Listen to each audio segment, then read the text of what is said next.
பல்வேறு அவதூறுகளை விடுதலை சிறுத்தைகள் கட்சி மீதும் தனக்கு எதிராகவும் பரப்புவதாக திருமாவளவன் குற்றம் சாட்டினார். திமுகவை எதிர்க்கிறோம் என்கிற பெயரால் திராவிட அரசியலையே இன்றைக்கு பலர்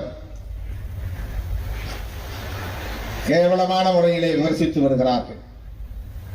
திராவிட அரசியலை எதிர்க்கிறார்கள் என்றால் அது பண்டிதர் அயோத்திதாசரின் அரசியலை எதிர்ப்பதாக அமையும்.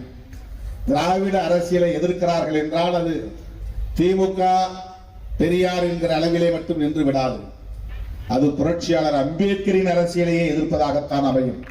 அதனால்தான் விடுதலை சிறுத்தைகள் கட்சி இன்றைக்கு திராவிட முன்னேற்ற கழகத்தின் தலைமையிலான மதசார்பற்ற முற்போக்கு கூட்டணியில் இணைந்து உறுதியோடு நிற்கிறோம். அரசமைப்பு சட்டத்தை பாதுகாக்க வேண்டும், புரட்சியாளர் அம்பேத்கர் கண்ட கனவை நனவாக்குவதற்கு அரசமைப்பு சட்டத்தை பாதுகாக்க வேண்டும் என்கிற அந்த பொறுப்புணர்வோடு தான் இன்றைக்கு தமிழகத்தின் முதலமைச்சர் அண்ணன் தளபதி ஸ்டாலின் அவர்களோடு நாம் கைகோர்த்து களத்திலே நிற்கிறோம். இதனால் பல்வேறு அவதூறுகளை விடுதலை சிறுத்தைகளுக்கு எதிராக எனக்கு எதிராக பரப்புகிறார்கள்.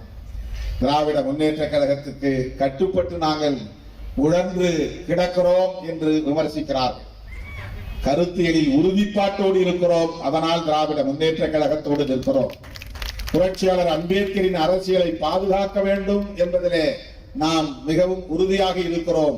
அதனால் திராவிட முன்னேற்ற கழகத்தின் தலைமையிலான மதசார்பற்ற முற்போக்கு கூட்டணியில் இருக்கிறோம். தேசிய அளவில் அம்பேத்கரின் அரசியலை பாதுகாக்க வேண்டும், அதனால் காங்கிரஸ் பேர் இயக்கத்தோடு இங்கே கைகோர்த்து நாங்கள் இருக்கிறோம். கடலூர் மருத்துவக் கல்லூரிக்காக கடந்த 2011ஆம் ஆண்டு திமுக ஆட்சியில் அடிக்கல் நாட்டிய செங்கல்லை கண்டுபிடித்து விட்டதாக விமர்சித்த அன்புமணி ராமதாஸ் திமுக தேர்தலில் தனித்து போட்டியிட தயாரா என கேள்வி எழுப்பியுள்ளார். நீங்க அந்த மருத்துவக் கல்லூரி கொண்டு வந்தீங்களா? ஏன் உங்களால ஏன் கொண்டு வர முடியல? உங்களால ஏன் தொடங்க முடியல? அந்த கல்லை தேடி தேடி பார்த்தேன், நேத்து தான் கிடைச்சது எனக்கு. இந்த கல்லு தான்.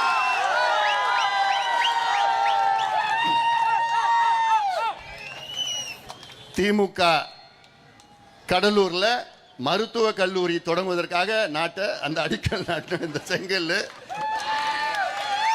10 வருஷமா இவங்களும் பண்ணல. இப்ப 4.5 வருஷமா திமுக வந்து அந்த கல்லை ஏதோ காமிச்சு அரசியல் பண்ணி அந்த கல்லை நான் கண்டுபிடிச்சிட்டேன். இப்போ இந்த கல்லு தான் லோல் பட்டு இருக்கு. இந்த கல்லு எவ்வளோ பித்தலாட்டம், எவ்வளோ ஏமாற்று வேலை. யார்கிட்ட அரசியல் பண்ணிட்டு இருக்கீங்க? யாரையா ஏமாத்துறீங்க? கடலூர் என்பது இந்த மாவட்டத்தினுடைய தலைநகர். மாவட்டத்தின் தலைநகரத்தில் மருத்துவக் கல்லூரி இருக்க வேண்டும். ஏதோ கணக்குக்கு அண்ணாமலை மருத்துவக் கல்லூரியை வந்து அரசு மருத்துவக் கல்லூரியா நாங்க மாத்திட்டோம். என்னையா மாத்தினீங்க? ஏன் கடலூர்ல தொடங்கினா உங்களுக்கு என்ன நோகுது? என்ன பிரச்சனை உங்களுக்கு? ஏன் என்ன ஒரு கூடுதல் மருத்துவக் கல்லூரி வந்தா என்ன பிரச்சனை? கொண்டு வர வேண்டியதானே? அறிவிச்சிருக்கீங்கல்ல, அடிக்கல் நாட்டினீங்கல்ல, இதை பத்தி பேசுனீங்கல்ல, தேர்தலுக்கு முன்பு வாக்குறுதி கொடுத்தீங்கல்ல. எதுக்கு வாக்குறுதி கொடுக்குறீங்க? புக்கு கொடு. எதுக்கு வாக்குறுதி கொடுக்குறீங்க? ஓ, விடியல் எங்கேன்னு ஒரு புத்தகத்தை நான் வெளியிட்டு இருக்கிறேன். ஒரு 20 நாளுக்கு முன்பு 1991லயும் 96ல 2016லயும் தனியா நாங்க போட்டிட்டோம். திமுகவுல தனியா போட்டிட்டு தைரியம் இருக்கா? தில்லு இருக்காயா? இல்ல, முடியாது. உங்களால முடியாதியா? எங்களுக்கு தைரியம் இருக்கு. ஜிஎஸ்டி வரி குறைப்புக்காக தமிழக அரசு மட்டுமின்றி தமிழக மக்களும் நன்றி தெரிவிக்க வேண்டும் என பாஜக மாநில தலைவர் நயினார் நாகேந்திரன் தெரிவித்துள்ளார். இந்திய நாட்டினுடைய குடியரசு துணைத் தலைவராக பதவியேற்க இருக்கின்ற மகாராஷ்டிரா மாநிலத்தினுடைய ஆளுநர் மதிப்பில் மரியாதை சிபிஆர் அவர்களுக்கு எங்களது மனமார்ந்த பாராட்டுகளை தெரிவித்துக் கொள்வதோடு மாண்புமிகு பாரத பிரதமர் நரேந்திர மோடி அவர்களுக்கும் உள்துறை அமைச்சர் அமித்ஷாஜி அவர்களுக்கும் தேசிய தலைவர் நட்டாஜி அவர்களுக்கும் எனது மனமார்ந்த நன்றிகளை நாங்கள் தெரிவித்துக் கொள்கிறோம். ஜிஎஸ்டி வரி குறைச்சதுனால தமிழக அரசு வந்து மத்திய அரசுக்கு நன்றி சொல்லணும் அப்படின்னு சொல்லி சொல்றாங்க.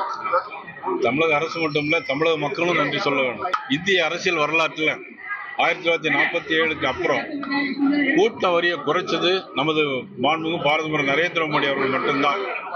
அதாவது 3 ஸ்லாப் இருந்ததை அந்த ஸ்லாப் எல்லாம் மாத்தி இன்னைக்கு 10% வரி எல்லாம் குறைச்சிருக்கிறாங்க. அதனால தமிழக அரசு நன்றி சொல்ல வேண்டும். இனி செல்லும் இடமெல்லாம் செய்தி. தந்தை டிவியின் வாட்ஸ்அப் சேனலை ஃபாலோ பண்ணினா செல்ல இருக்கும் இடமெல்லாம் செய்தி. இதோ QR கோட் இப்பவே ஸ்கேன் பண்ணுங்க, ஃபாலோ பண்ணுங்க.